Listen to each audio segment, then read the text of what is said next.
Good morning, everyone. We are continuing here in the laws of KASHRUS of Rabbi Yamin Forst, and we're starting Perek Shvi'i, the 7th chapter today. Hilchos Tevillas Keilim, the laws of Tevillas Keilim, where a person must immerse his vessels, the pots and the pans and the utensils that he purchases that are new, and even we'll see if they're used, and they were not yet toivel, they have to bring them and immerse them in the mikveh. Just like Hashem separated the Jewish people in the world of Kedusha, of holiness, when it comes to the food that we are going to eat, Hashem prohibited us to eat foods that are prohibited, because those foods make a pagam, they make a spiritual blemish in our souls. Hashem only permitted us to eat food that is fitting for holy individuals, that are the Mishar Sekel. We are the servants and we are the emissaries and the ministers of HaKadosh Baruch Hu. As we mentioned before, when we began this Sefer, all of the laws of KASHRUS are for our benefit of Kedusha, to keep us on a higher level that we are on. Therefore Hashem commanded us also that the vessels that we're going to use, the utensils, that we use to prepare the food, they also require a higher level of kedusha, of holiness. This is the life of a Jew. The life of a Jew is a life of holiness. And imagine the culinary world that we live in. We have a generation of people that are called foodies. A foodie is someone who loves to eat. He loves his food. He takes pictures and he posts it on his Snapchat and his Facebook page and all of the other social media, so everybody can see the food that he eats. But a Klal Yisrael is not a foodie. Klal Yisrael, we're an Am Kedoshim, we're a nation of holy people. And therefore, not only is the food that we're going to eat have to be on par with our level of holiness and sanctity, even the kelim, even the vessels and the utensils that we are going to use to prepare the food and to serve the food, even that already has to have a level of kedusha, holiness that's infused. And therefore,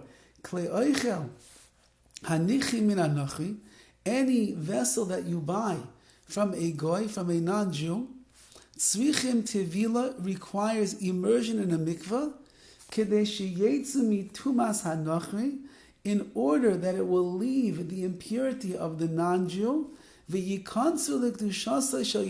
will enter into the kedusha, into the holiness of the Jewish people.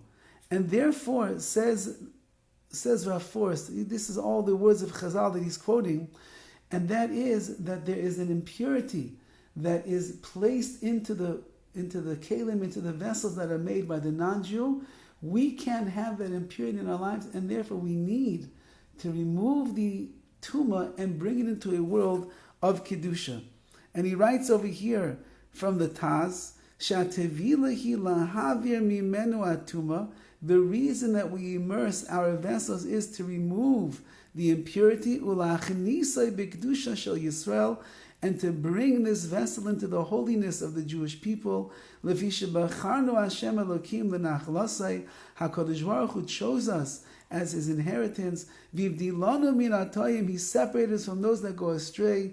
V'kidshanu b'kedushasai, He sanctified us in His holiness. Shenemar, like it says in the verse, V'avdil eschem min ha'amim liyoisli, I have separated you from the nations of the world to be to me, says HaKadosh Baruch Hu.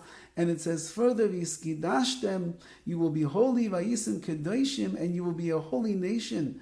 Ki kadosh ani, because I, HaKadosh Baruch Hu, am holy as well.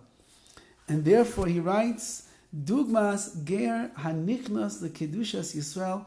It's similar to a convert who is entering into the holiness, the holy realm of the Jewish people. Al yedei tvila b'mikvah. How does he do it, or how does she do it? She must immerse herself in the mikvah. It removes the impurities of the body of the guf that is there and brings them into a realm of kedusha, of holiness and of sanctity.